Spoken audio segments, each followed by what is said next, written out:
What if I told you that most people don't die of old age? They slowly drift away from life, one small emotional wound at a time. It's not just the heart that gives out. It's the hope, the routine, the reason to get out of bed in the morning. That's what starts to fade, long before the body does. Think about it. Have you ever noticed how some people reach 85 and still seem alive? They walk slower, yes. They rest more, but their eyes, they still carry light. And others, even in their early 70s, seem like they're fading, like they've quietly given up on something important. Why does that happen? Why do some people seem to live longer, not just in years, but in spirit? While others, despite medicine, vitamins, and routine checkups, begin to shut down slowly, silently, without anyone noticing? You're not the only one who's wondered. Maybe you've seen it happen to someone close. Maybe you've felt it in yourself. That quiet shift when your body is still here, but parts of your passion, joy, or independence feel like they're slipping through your fingers, and you don't always know why. No major diagnosis, no emergency, just a growing stillness. A loss of something that once made you feel you. If any of that feels familiar, this video is for you.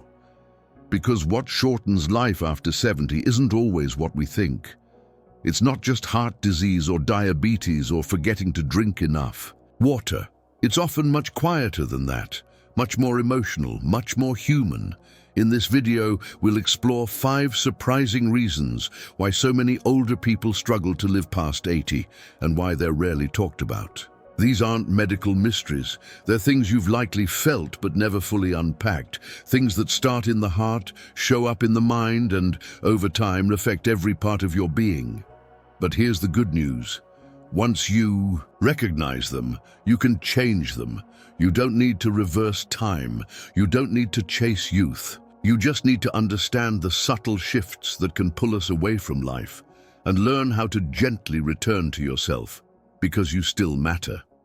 And the way you live these next years, it can feel lighter, more meaningful, and more yours than ever before. So stay with me until the very end, not just to learn what shortens life, but to remember what keeps it alive. This could change not just how long you live, but how deeply you feel alive while you're still here.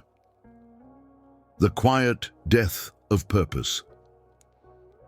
Walter was 82 when he stopped going to his garden. For over 3 decades, every morning without fail, he'd pull on his rubber boots, fill a tin watering can, and tend to the roses his wife had planted before she passed. The neighbors loved watching him, this gentle, stooped man who still smiled as he snipped the dead leaves and hummed old war tunes under his breath. But one spring, the garden went untended. Weeks passed, the weeds grew, the petals browned, and Walter just stayed inside. His health hadn't changed. His doctor said he was doing well for his age. But something inside him had shifted. The will to do the thing that once gave his day structure and meaning, it just disappeared. That's how it begins for many. You don't always feel pain.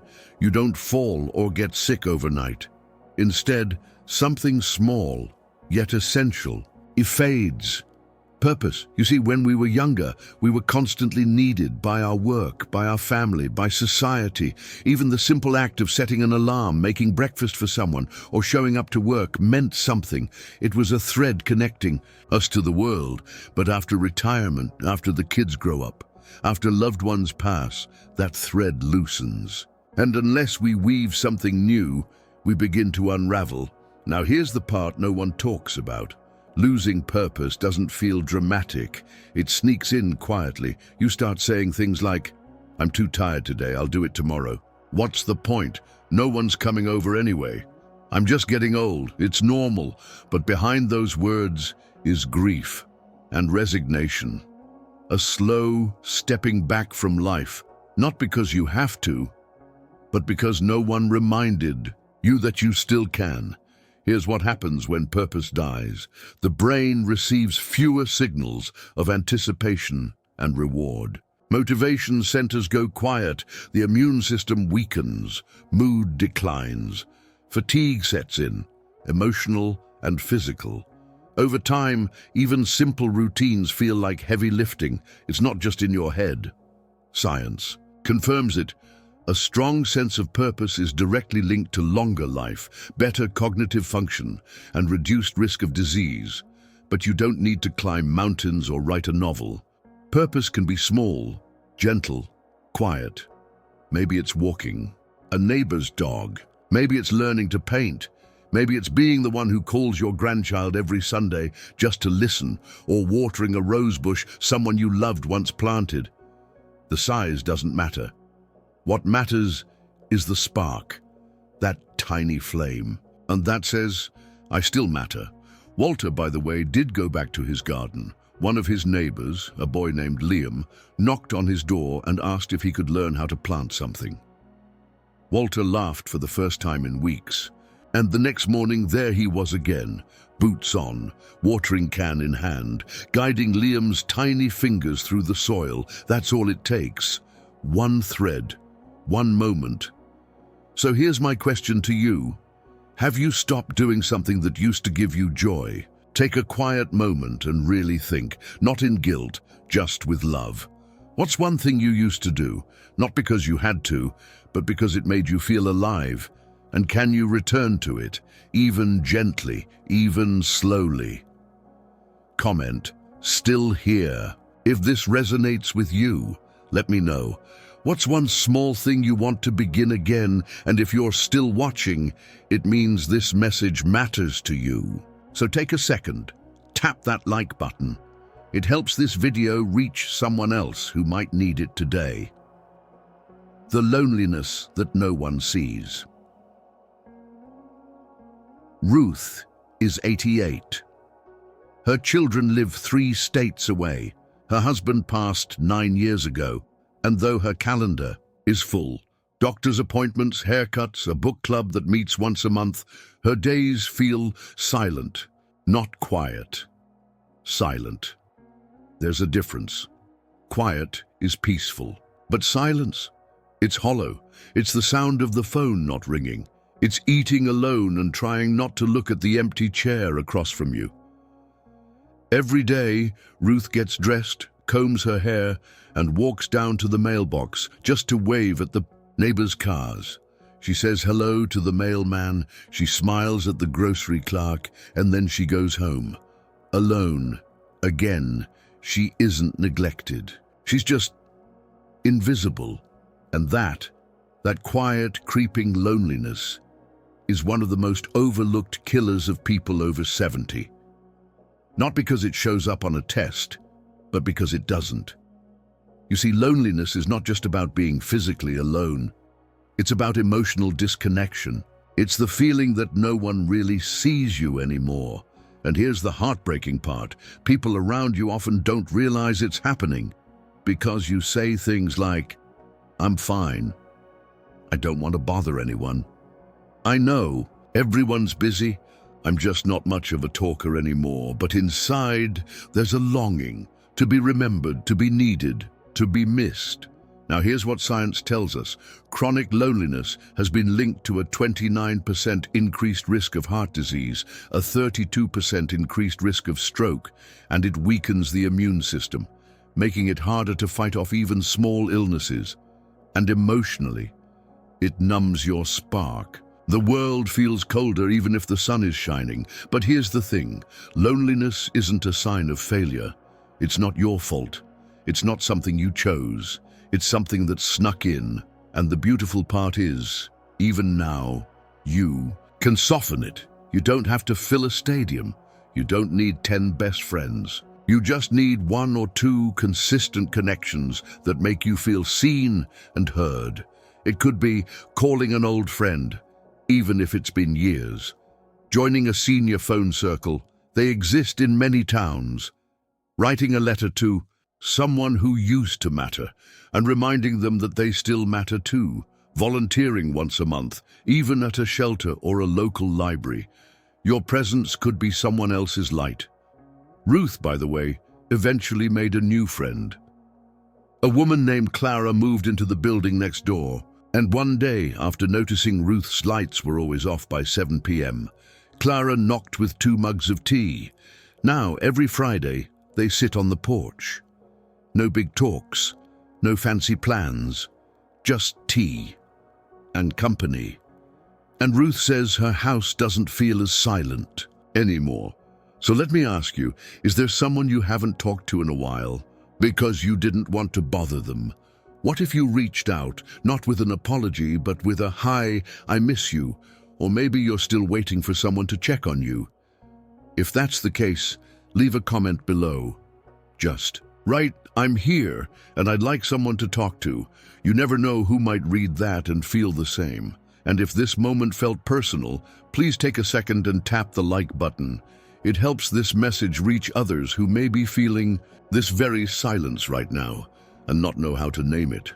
And 3, emotional suppression, the pain we never speak about. George was 86 when he finally cried about his son's death. It had been nearly 20 years.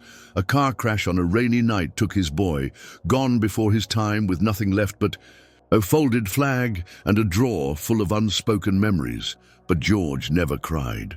Not at the funeral, not afterward, not even when he stood alone at the cemetery, fingers trembling against the cold marble of the headstone. "I had to be strong," he said, "for my wife, for my other kids, for myself." And so he locked it away, tightly, neatly, in a room inside his chest. Year after year he kept the door shut, until one day, while watching an old home video on a dusty VHS tape, he broke. Tears spilled, his hands shook. He finally let himself feel, and something strange happened after that. He started sleeping better. His appetite came back. His joints ached less. It's no mystery, because suppressing deep emotions, especially grief, anger, or regret, is like swallowing poison a little at a time. We were taught to stay strong, to hold it in, to keep a straight face and push forward, especially for men, and especially in the generations now reaching 70, 80, 90. But emotional suppression doesn't keep you strong. It slowly hardens you. It numbs joy, stiffens the body, and shortens the breath, not just metaphorically, but literally. Here's what science shows. Repressed emotions increase stress hormones like cortisol. Suppression raises blood pressure and lowers immune response. It even shrinks parts of the brain linked to memory and resilience. And yet, it's the silent pain that most seniors carry without ever naming. The miscarriage never spoken of. The betrayal you never processed. The resentment toward a sibling or spouse that's lived in your bones for decades. The guilt about a decision made long ago.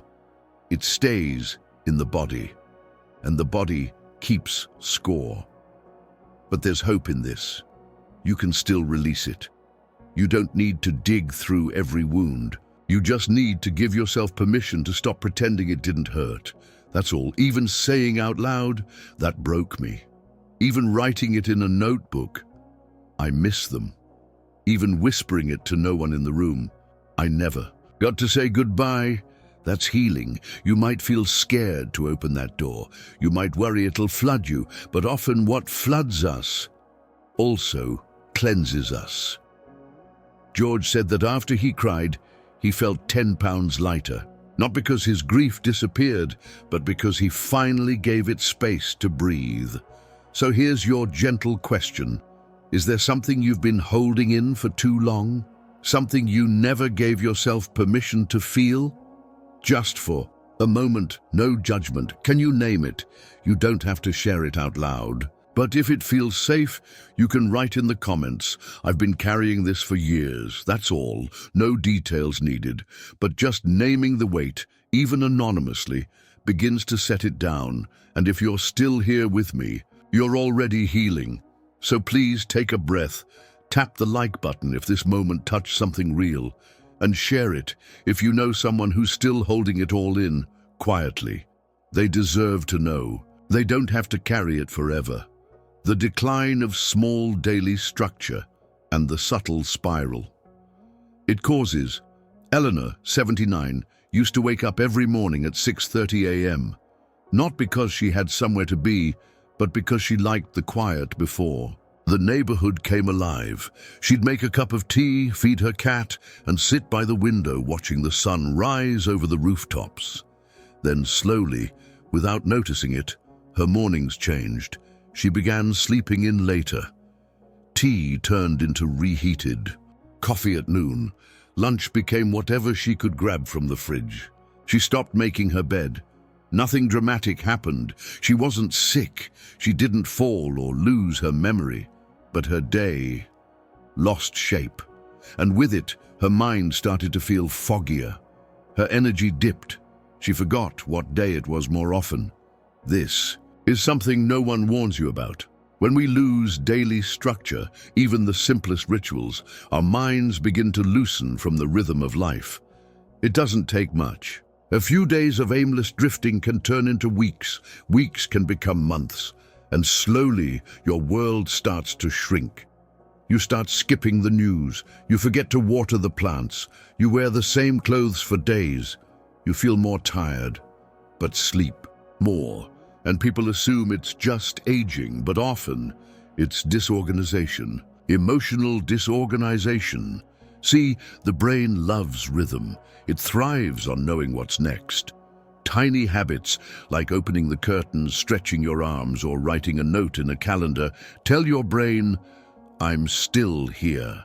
I still choose. This life. When that structure fades, the brain can begin to slip into passivity. It becomes reactive instead of active, which over time can lead to cognitive slowing, mood dips and mild depression, decreased physical coordination, a feeling of being lost in your own day. But here's the healing truth. You don't need a packed schedule. You don't need a 5 a.m. fitness routine. You just need anchors. A glass of water by your bed, sipped right when you wake up. A short walk at the same time each afternoon. A notebook where you write 3 things you did each day, even if one of them is brushed my hair. These tiny markers tell your brain, I am awake, I am present, I am choosing life. Again today, and the moment you do that, even in the smallest way, your mind responds, your body responds, your day takes shape again. Eleanor started setting a daily alarm again. Not because she had somewhere to be, but because she wanted to feel the morning again. She bought a little bird feeder. Each day at 8 a.m. sharp, she sits by the window and watches them flutter in, and something changed. I feel like I'm living again, she said, not just passing time. So ask yourself gently, have your days started to blend together? Do mornings and nights feel the same? What's one small thing you used to do, even a cup of tea at the same time every day, that gave your day structure? Can you bring it back, even just one? And if this reflection speaks to you, comment below. I want to feel my days again. You don't need to overhaul everything. You just need one thing that reminds you this is still your time. And if you're still watching, thank you for walking this far with me. Tap that like button if this story of Eleanor touched something real inside you. Let's help more people who might be silently drifting and not even realize it. 5. The silent belief that my best days are behind me.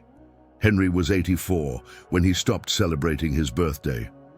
When his daughter asked why, he said, "What's there to celebrate? I'm not who I used to be." He didn't say it with sadness. He said it like it was just a fact. A quiet resignation, a soft surrender, and maybe you felt that too, even just a little, that sense that the world has moved on, that the music that once played for you now plays for younger people, that your stories are from another time, that your contributions, your energy, your potential belong to the past. This might be the most dangerous belief of all, because when you stop believing there's something ahead, you slowly disconnect from the life that still surrounds you. You still wake up, you still breathe, but you stop dreaming. You stop planning. You stop expecting life to surprise you. And here's the painful part. This belief isn't taught, it's absorbed. From commercials that never show people over 60, from children who stop asking for your opinion. from friends who pass away, one by one, until you feel like you're living in the echo of something that's already ended. But what if that belief was never true? What if your best days aren't behind you? What if your deepest days are still unfolding? Because here's what we know now, not from inspiration posters, but from actual living people. People in their 80s have started painting for the first time and discovered a talent they never knew they had. People in their 90s have fallen in love again, not like teenagers, but with a steady, soul-level warmth. Grandparents have become the emotional anchors of broken families, bringing healing just by listening. See, best doesn't have to mean fast or youthful. It can mean realer, truer, more at peace than ever. But it begins when you reject the quiet lie that your life is already over. Henry, by the way, did celebrate his birthday again. His great-granddaughter made him a card that said, "I like you more than YouTube." It made him laugh until he cried. And for the first time in years, he asked for chocolate cake. Because in that moment, he remembered. He still mattered. Even if he didn't run as fast, even if the world changed, even if no one had told him lately, he still mattered. So if you're watching this now, and some part of you believes your light is dimming, let me tell you, it's not gone. It's just quieter. But it's still yours. You still have things to say. You still have people to comfort. You still have mornings to open the window and feel the breeze. You still have music to listen to and stories to tell. So here's the question. What's something you've quietly told yourself, "I'm too old for"? Can you challenge that today? Even a little. Write in the comments. There's more ahead for me. Not because we're ignoring age, but because we are honoring life. If this moment moves something in your heart, tap the like button. It's not just a gesture. It's you saying, "I'm still here. I'm still alive." Final reflection, you are not fading. You are still becoming. Let's take a breath. You've made it through 5 quiet, powerful truths. Truths most people never get a chance to hear, and maybe along the way, something stirred in you. A memory, a realization, a gentle ache, or a quiet hope. Because here's what most people never say out loud. Aging doesn't just happen to your body. It happens to your identity, and it's not sudden. It's not loud. It doesn't come crashing in like a storm.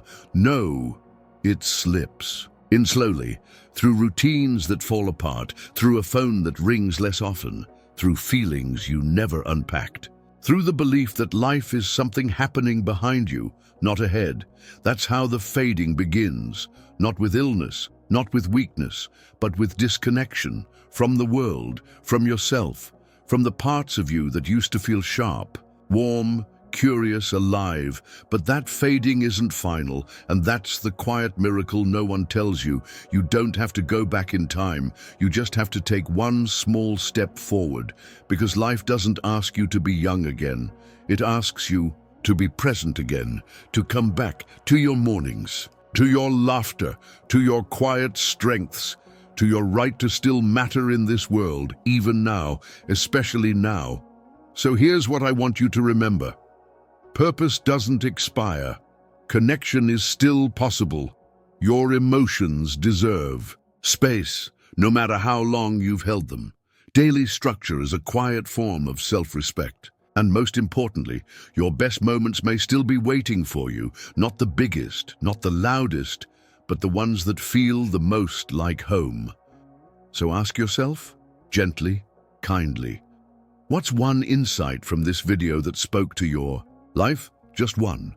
Maybe it's the garden you left untended. Maybe it's the grief you never voiced. Maybe it's the routine you let slip away. Whatever it is, that's your beginning. That's the place where life is gently knocking, asking if you'll answer. You don't need a full plan, just a soft decision. I'll return to myself, one step at a time. If even one part of this video felt personal, I'd love to know which moment hit home for you the most. Please share it in the comments, not just for me, but for someone else reading who might feel the same and think they're alone. And if you know someone, a parent, a neighbor, a friend, who might be silently struggling with aging in ways they can't describe, send them this video. Let them feel understood. And if you're still here at the very end, it means you care about your life, about your mind, about your peace. So take a gentle moment to tap that like button. It tells YouTube this message matters. This kind of content deserves to be seen, and if you haven't yet, subscribe for more videos made just for people like you, with respect, warmth, and truth. Because you're not forgotten, you're not done. You're still writing your story. One page, one breath, one choice at a time, and we'll be here walking with you.